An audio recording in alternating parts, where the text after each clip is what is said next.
15 работници со багери и друга градежна механизација утрово продолжија со уривање на платформата на плажата Куба Либре во Охрид. И денеска околу објектот имаше засилено полициско обезбедување. Собствениците на двата соседни објекта, Кадмо и Бела Виста, сами ја отстрануваа металната конструкција. Акцијата за уривање на дивоградбите ја спроведува локалната самоуправа, побројните критики во извештаите на УНЕСКО и опасноста Охрид да биде ставен на листата Светско наследство во опасност. УНЕСКО им пресуди на најатрактивните плажи на Охридското крајбрежје. И денеска продолжија активностите за уривање на платформите кои влегуваат длабоко во езерските води. Охриѓани се со поделени ставови околу уривањето на дивоградбите. Едни велат дека конечно треба да се расчисти хаосот, други дека овие активности можат да и наштетат на туристичката сезона. Оправдано е. Оправдано е тоа секој ако така завземат, кај ќе дојдат гости, кај ќе се капат. Све со пари треба, со влезница. Кон нивна да е плажава. Требаше порано да почнат тие, за сега да беше готово, ама кај нас така оди све. Постоело кога се правило ова инспектори.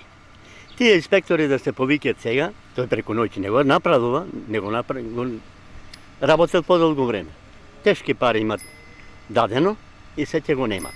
Поранешните концесионери на плажите денеска не сакаат да зборуваат пред камера, но велат дека ги собираат сите документи и битката ќе ја водат низ институциите. Менаџерите на Куба Либре вчера обвинија дека не биле известени за уривањето, демантираат дека су истечени концесии, нелегално направиле профит од 3 милиони евра за 4 години и тврдат дека плаќале за купнина. Ние најдовме начин по старата концесија да си плаќаме кирија. Киријата е платена, концесијата е платена до 28.2.2021. Значи, да не е она лажна слика дека правиме некаков криминал или и така натаму, и така натаму.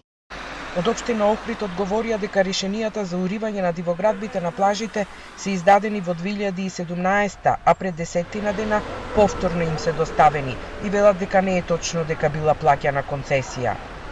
Плажата Куба Либре работела без концесија и остварувала приходи на државно земјиште на штета на општината и државата.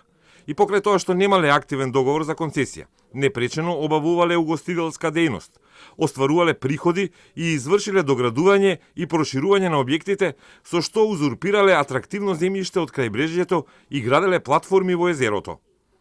Откако ќе завршат активностите во овој дел од крајбрежјето, багерите ќе се преместат кон населбата Канео.